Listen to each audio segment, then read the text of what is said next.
നമസ്കാരം. ജിതിൻ ഐസക് തോമസ് സംവിധാനം ചെയ്ത പാത്ത് എന്ന സിനിമയുടെ കോ റൈറ്റർ, കോ ഡയറക്ടർ അനന്തൻ രാജുവാണ് ഇന്ന് നമ്മുടെ ഒപ്പം ഉള്ളത്. വെൽക്കം അനന്തൻ.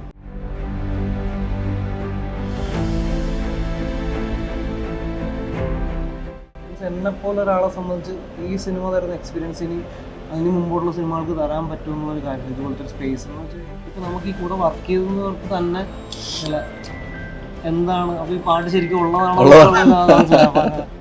വേണമെങ്കിലും എവിടെ വേണമെങ്കിലും ഇപ്പോൾ നമ്മുടെ നാട്ടിലോ ഇപ്പോൾ ഇന്ത്യയിൽ വേറെ എവിടെയെങ്കിലും എങ്ങനെ വെളിയിൽ എവിടെ വേണമെങ്കിലും കൊണ്ട് ഈ ലാസ്റ്റ് പ്ലേസ് ചെയ്യാം. പാത്ത് IFFK ഇപ്പോൾ പ്രദർശനം തുടരുകയാണ്. ആൻഡ് പാത്തിലേക്ക് എങ്ങനെ എത്തപ്പെട്ടു എന്നുള്ളത് ജിതിനോട് ചോദിച്ചപ്പോൾ ജിതിൻ വേറൊരു പരിപാടിയിൽ നിന്നാണ് പിടിച്ചതെന്ന് പറയുന്നു. അപ്പോൾ അനന്തൻ എങ്ങനെയാണ് പാത്തിലേക്ക് എത്തുന്നത്? ഞാൻ ഫ്രീഡം ഫൈറ്റിൽ പ്രൊഡക്ഷൻ ടീമിൽ വർക്ക് ചെയ്തിട്ടുണ്ടായിരുന്നു. ഫ്രാൻസിസ് ലൂയിസ് ഡയറക്ടർ റേഷൻ. അപ്പോൾ അതിൽ തന്നെ ആന്തോളജിയാണ്. അപ്പോൾ അതിലൊരു സിനിമ ജിതിനാണ് ചെയ്തിരിക്കുന്നത്. അപ്പോൾ അങ്ങനെ കണ്ട് പരിചയമുണ്ട്. പ്രാത്തുമു. അപ്പോൾ അങ്ങനെ കണ്ട് പരിചയമുണ്ട്. നമ്മൾ ഇങ്ങനെ ഫ്ലാറ്റിലൊക്കെ വന്നു പോകുമ്പോഴേ കണ്ട് പരിചയമുണ്ട്. അതിന് ശേഷം ഞാൻ 2-3 ഷോർട്ട് ഫിലിം ഡോക്യുമെൻ്ററി ഒക്കെ എടുത്തായിരുന്നു. അപ്പോൾ അങ്ങനെ ഭയങ്കര അപ്രതീക്ഷിതമായിട്ട് അങ്ങനെ എറണാകുളത്തോട്ട് അങ്ങനെ വരിക, ജിതിനെ കാണുക. അങ്ങനെ ഞാൻ ജീവിച്ചിട്ടുള്ളൊരു പടത്തിലൊക്കെ വർക്ക് ചെയ്തായിരുന്നു. ഇപ്പോൾ കാതലിന് ശേഷം അപ്പോൾ റിലീസായിട്ടില്ല. അപ്പോൾ അതിനുശേഷം അങ്ങനെ ജിതിനുമായിട്ട് സംസാരിച്ച് തുടങ്ങിയപ്പോഴേക്ക് ജിതിൻ ഇതുപോലൊരു ഐഡിയ ഉണ്ട്. അപ്പോൾ നേരത്തെ തൊട്ടുള്ള ഐഡിയ എന്ന് പറഞ്ഞിട്ടുണ്ട്. അപ്പോൾ ആദ്യം പറയുമ്പോഴേ ഐഡിയ നല്ല ഭയങ്കര രസമാണ്. അപ്പോൾ പുതു ഫ്രഷുമാണല്ലോ. അപ്പോൾ അങ്ങനെ ചുമ്മാ എഴുതി നോക്കാം എന്ന് വെച്ച് കഴിഞ്ഞാൽ ഒരു അടുത്ത മാസം തന്നെ ഷൂട്ട് പോകുന്ന രീതിയിൽ അങ്ങനെ തുടങ്ങാമെന്നുള്ള രീതിയിലാണ് പറഞ്ഞത്. അപ്പം അങ്ങനെ ഒരു ക്യൂരിയോസിറ്റി ജനിപ്പിക്കുന്ന രീതിയിലുള്ള ഒരു പരിപാടിയാണ് ഇത് എന്ന് വെച്ച് കഴിഞ്ഞാൽ ഇതിങ്ങനെ ആദ്യം ഇത് പറയുമ്പോൾ തന്നെ ഇതിൽ എങ്ങനെ ഇപ്പം ഇരിക്കുന്ന ഈ ഔട്ടുണ്ടല്ലോ, ഈ ഫൈനൽ ഔട്ട്, അപ്പോൾ ഇത് പറയുമ്പോൾ തന്നെ ഇത് ഇങ്ങനെ വരണം എന്നുള്ള രീതിയിൽ ക്ലാരിറ്റി പുള്ളിക്ക് ഉണ്ടായിരുന്നു. അപ്പോൾ നമുക്കങ്ങനെ ഉള്ള ടെൻഷനൊന്നുമില്ല. അപ്പോൾ ഡീറ്റെയിൽ ആയിട്ട് എങ്ങനെയാണ് എഴുതേണ്ടത്, എങ്ങനെയാണ് ക്യാരക്ടേഴ്സ് ഒരു ഐഡിയ പുള്ളി പോകുന്നതെന്നൊക്കെ അപ്പോഴേ പറഞ്ഞിട്ടുണ്ടായിരുന്നു. പിന്നെ നമ്മളങ്ങനെ എഴുതി തുടങ്ങിയപ്പോൾ ഞാൻ വളരെ കുറച്ചാണ് ഇതിൽ എഴുതിയിരിക്കുന്നത്. ഇതിൽ കൂടുതലും ഇതിൻ്റെ ഫുൾ പരിപാടികൾ സെറ്റ് ചെയ്യുകയും ചെയ്തിരുന്നത്. ഞാനപ്പോൾ കുറച്ച് ഇത് വളരെ കുറച്ച് പരിപാടിയാണ് ഞാൻ ചെയ്തിരിക്കുന്നത്. അപ്പോൾ എന്നാൽ പോലും എഴുതുന്ന കണ്ടൻറ്റുകൾ ഇതിനപ്പം തന്നെ വാട്സാപ്പിലോ അല്ലെങ്കിൽ അയച്ചു കൊടുക്കും. അപ്പോൾ തിരുത്ത് പറയും, അപ്പം കൊള്ളാമെന്ന് പറയും, അല്ലെങ്കിൽ അപ്പം എന്നുണ്ടെങ്കിൽ അങ്ങനെ ഓപ്പണായിട്ട് പറയുന്ന ആളാണ്. അപ്പം നമുക്കപ്പോൾ എഴുതാനും നമുക്ക് ആദ്യമായിട്ട് ചെയ്യുമ്പോൾ ഒരു പേടി ഉണ്ടാവില്ല. അപ്പോൾ ആ സാധനം അപ്പം അങ്ങനെ ഒരു പ്രോസസ്സിലാണ് നമ്മൾ തുടക്കം തന്നെ ഒരു വലിയൊരു ബഹളം കാണിച്ചുകൊണ്ട് തുടങ്ങുന്നു. അപ്പോൾ ആളുകൾ അതിലേക്ക് ഇന്നാവുന്നുണ്ട്. അപ്പോൾ അതിനുശേഷം പിന്നീട് 2 കഥാപാത്രങ്ങളുടെ ഉള്ളിലുള്ള ഒരു ക്യൂരിയോസിറ്റിയുടെ പുറത്താണ് സിനിമ പിന്നെ മുന്നോട്ട് പോകുന്നത്. അപ്പോൾ ആ ക്യൂരിയോസിറ്റി എങ്ങനെയായിരുന്നു എഴുത്തിൽ ഡെവലപ്പ് ആയിക്കൊണ്ടിരുന്നത്? എന്ന് വെച്ച് കഴിഞ്ഞാൽ ആദ്യം പറയുമ്പോഴേ ഇപ്പോൾ ആദ്യം 2 പിള്ളേരെന്നുള്ള രീതിയിലാണ് ഇത് തുടങ്ങിയത്. ഓക്കെ. പിന്നെ ഇപ്പോൾ ഈ ഏജിലുള്ള ആളുകളാക്കാം, അവരുടെ ഒരു ജേണി പരിപാടി ആക്കാം എന്നുള്ള പ്ലാനില്ല. അപ്പോൾ നമ്മളിത് എഴുതി വരുമ്പോഴേക്ക് നമ്മൾ ഓരോ ക്യാരക്ടേഴ്സിനെ അങ്ങനെ സെറ്റ് ചെയ്ത് വരുമ്പോഴേ ഒരു നമുക്ക് തന്നെ ഒരു സംതൃപ്തി കിട്ടുന്ന. അപ്പം അത് തന്നെ ആ ഒരു ഇപ്പം നമുക്ക് ഈ കൂടെ വർക്ക് ചെയ്യുന്നവർക്ക് തന്നെ അല്ല എന്താണ് അപ്പോൾ ഈ പാട്ട് ശരിക്കും ഉള്ളതാണോ. അപ്പോൾ നമ്മളങ്ങനെ കുറേ പേരെടുത്ത് അങ്ങനെ സംസാരിച്ച് കുറേ കാര്യങ്ങൾ നമ്മളറിയാതെ തന്നെ ഇത് ഇങ്ങനെയൊക്കെ തന്നെയാണ്. അതിൻ്റെ ഹിസ്റ്റോറിക്കലായിട്ട് ബാക്കിലോട്ട് അന്വേഷിക്കുമ്പോഴേക്ക് കുറെ കാര്യങ്ങൾ അതേപോലൊക്കെ തന്നെയാണ്. അപ്പൊ അത് എനിക്കും അത് ഭയങ്കര ഇതിനൊക്കെ കുറെ കാര്യങ്ങളാണ്. ഞാനും കുറെ എഴുതിയ സീനുകളൊക്കെ പിന്നീട് നമ്മൾ ഷൂട്ട് ചെയ്ത് കഴിഞ്ഞൊക്കെയാണ് അറിയുന്നത്. ഓക്കെ, അതിന്റെ ഒരു ഹിസ്റ്ററി നോക്കുമ്പോഴേക്ക് അങ്ങനെ ഉണ്ട്.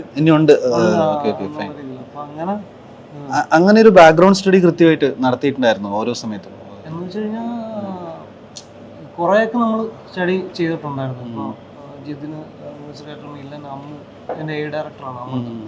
അപ്പോൾ ഞങ്ങളെല്ലാം കൂട്ടിരുന്ന അപ്പോൾ അങ്ങനെ ഇതിപ്പോൾ ഡീറ്റെയിൽ ആയിട്ട് അങ്ങനെ നോക്കി ഇങ്ങനെ എന്തെങ്കിലും അപ്പോൾ ഡിഫറെൻ്റ് ആയിട്ടുള്ളൊരു പരിപാടി ഇങ്ങനെ അന്വേഷണം എന്തായാലും നടത്തിയിട്ടുണ്ട്.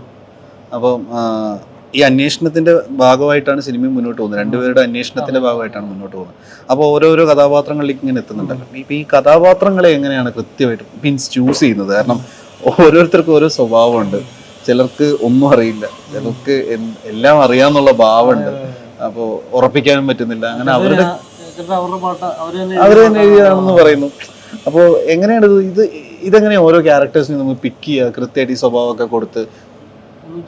നമ്മളാദ്യം എഴുതി തുടങ്ങിയപ്പോഴേ ജിതിനൊക്കെ കുറച്ച് ക്യാരക്ടേഴ്സ് ഇതുപോലെ ക്യാരക്ടർ വേണം എന്ന കുറേ ക്യാരക്ടറുകളുടെ കാര്യം പറഞ്ഞിട്ടുണ്ട്. അപ്പം നമ്മളങ്ങനെ സംസാരിച്ച് കുറേ ക്യാരക്ടർ സജഷൻസ് പറയുമ്പോഴേക്കും നല്ല ക്യാരക്ടേഴ്സ് ആണെന്നുണ്ടെങ്കിൽ മീൻസ് വർക്കാവുന്ന പരിപാടിയാണെന്നുണ്ടെങ്കിൽ ഇതിനകത്തും എടുക്കാറുണ്ട്.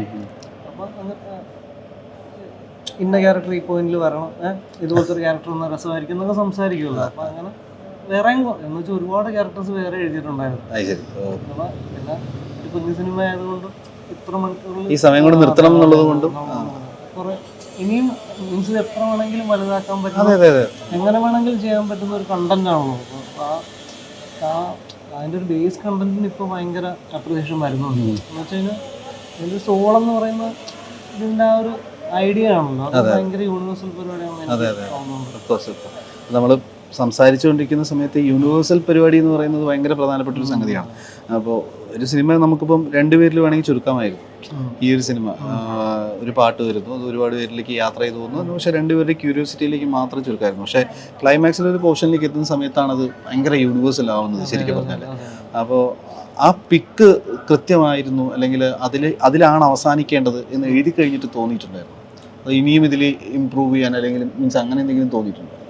ഇല്ലെന്ന് വെച്ച് കഴിഞ്ഞാൽ ആദ്യം എഴുതി തുടങ്ങുന്ന സമയത്ത് ഇതുപോലൊരു എൻഡിലോട്ടായിരിക്കും വരുന്നത്. ഒന്നെങ്കിൽ ഒരു പണിയെടുക്കുന്ന തൊഴിലാളികളായിട്ടുള്ള ആളുകളോ, അല്ലെങ്കിൽ തൊഴിലാളി പണിയെടുക്കുന്ന സ്ഥലത്ത് ഇതാണ് ഇതിൻ്റെ അർത്ഥം എന്നുള്ള രീതിയിൽ പറഞ്ഞ് ഒക്കെ അങ്ങനെ വെക്കണം എന്നൊക്കെയുള്ളൊരു ബേസ് ആദ്യത്തെ ഒരു ഫസ്റ്റ് തോട്ട് പരിപാടിയിൽ അങ്ങനെയൊക്കെ ഉണ്ടായിരുന്നു. പിന്നീടാണ് ഇപ്പം ഇരിക്കുന്ന ഒരു ഇതിലേക്ക് വന്നത്. നമുക്ക് എങ്ങനെ വേണമെങ്കിലും എവിടെ വേണമെങ്കിലും ഇപ്പം നമ്മുടെ നാട്ടിലോ ഇപ്പോൾ ഇന്ത്യയിൽ വേറെ എവിടെയെങ്കിലും പിന്നെ വെളിയിൽ ആഫ്രിക്കൻ എവിടെ വേണമെങ്കിലും കൊണ്ട് ഈ ലാസ്റ്റ് പ്ലേസ് ചെയ്യാമായിരുന്നു. അപ്പോൾ അങ്ങനെ നമ്മുടെ ഒരു പരിപാടികളിലൊക്കെയാണ് ഇങ്ങനെ.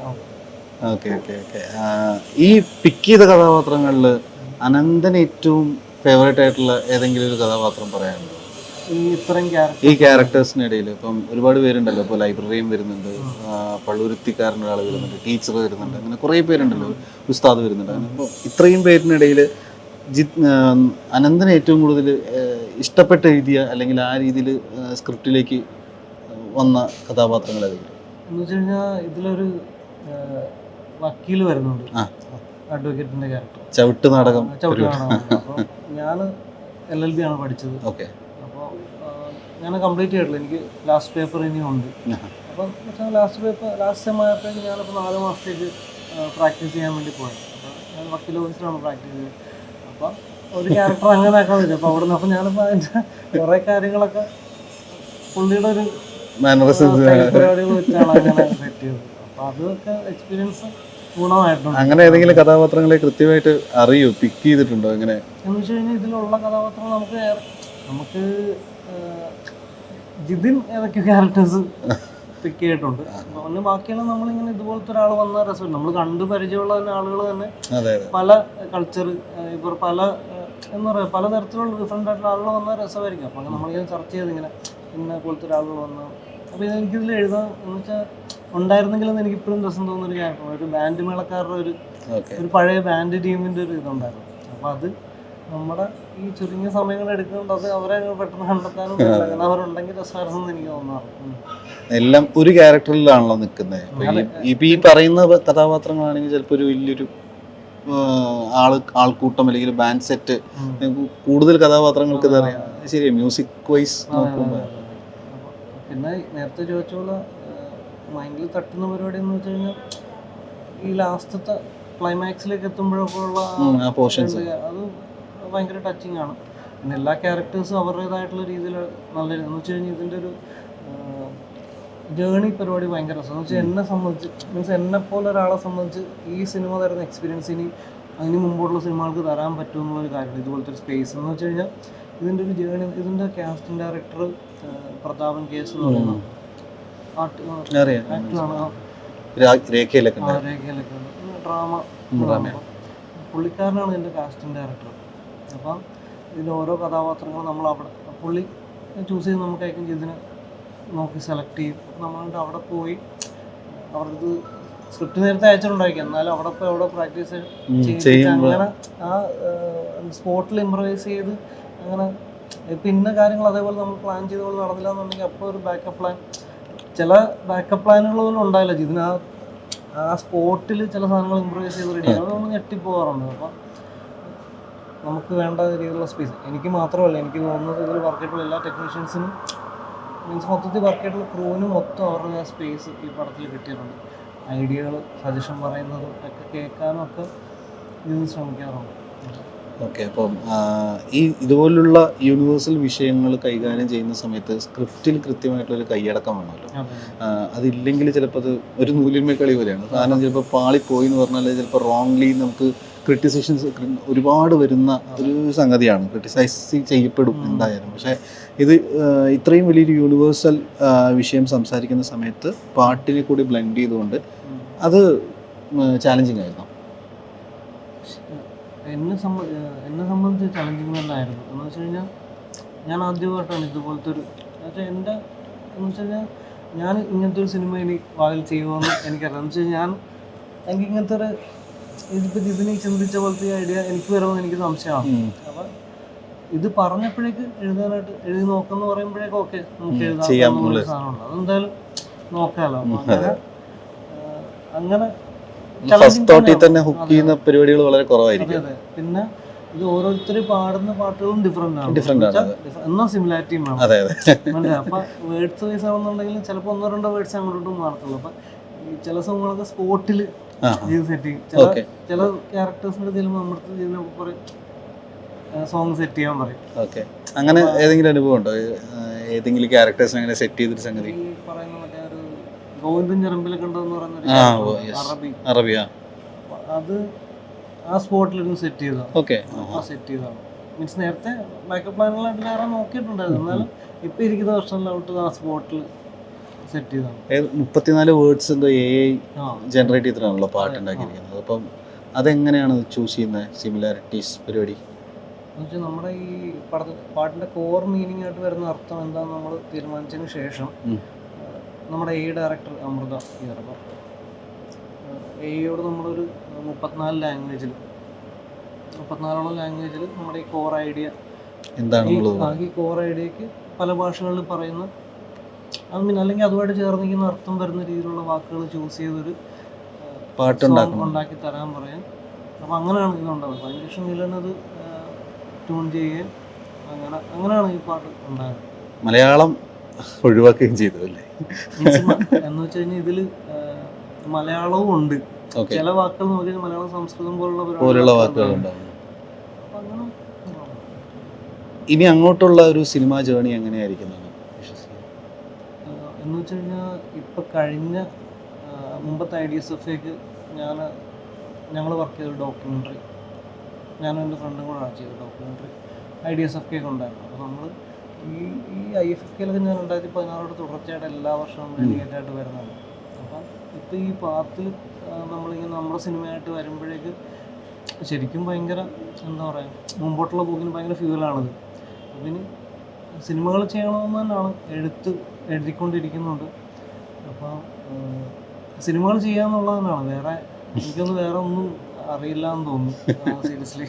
എന്ന് കഴിഞ്ഞാൽ വേറെ എന്ത് ചെയ്താലും ഒരു കംപ്ലീഷൻ ഇല്ല, എനിക്കൊന്നും അറിയില്ല എന്ന് തന്നെ പറയേണ്ടി വരും. അപ്പോൾ സിനിമയാണ് ആത്മാർത്ഥമായിട്ട് എന്തെങ്കിലും ചെയ്യുന്നുണ്ടെങ്കിൽ അത് സിനിമകളാണ്. ഈ ഫെസ്റ്റിവൽ മൂവീസ് ടൈപ്പ് പരിപാടികളാണോ അതോ കൊമേഴ്ഷ്യൽ ആണോ കുറച്ചുകൂടി താല്പര്യം? എനിക്ക് കൊമേഴ്ഷ്യൽ പടങ്ങൾ തന്നെയാണ് താല്പര്യം. നമ്മളങ്ങനെ അങ്ങനെ സിനിമ പെടുത്തുന്നത് ശരിയല്ല, എന്നാൽ പോലും കുറെ കൂടെ തിയേറ്ററിൽ ഈ പറയുന്ന ആദ്യം തിയേറ്ററിൽ IFFKയിൽ ആളുകൾ ഫുള്ള് അവിടെ ചിരിച്ചും ഒക്കെയാണ് ഫുള്ള് കയറ്റുന്നത്. എന്നാലും മൈൻഡിൽ വരുന്നത് കുറെ കൂടെ കൊമേഴ്ഷ്യൽ പരിപാടികളാണ്, അടി പരിപാടി തന്നെയാണ്. Okay, all the best. അങ്ങനെയാണെങ്കിൽ ഭാവിയിൽ ഇതുപോലെ സംഭവിക്കട്ടെ.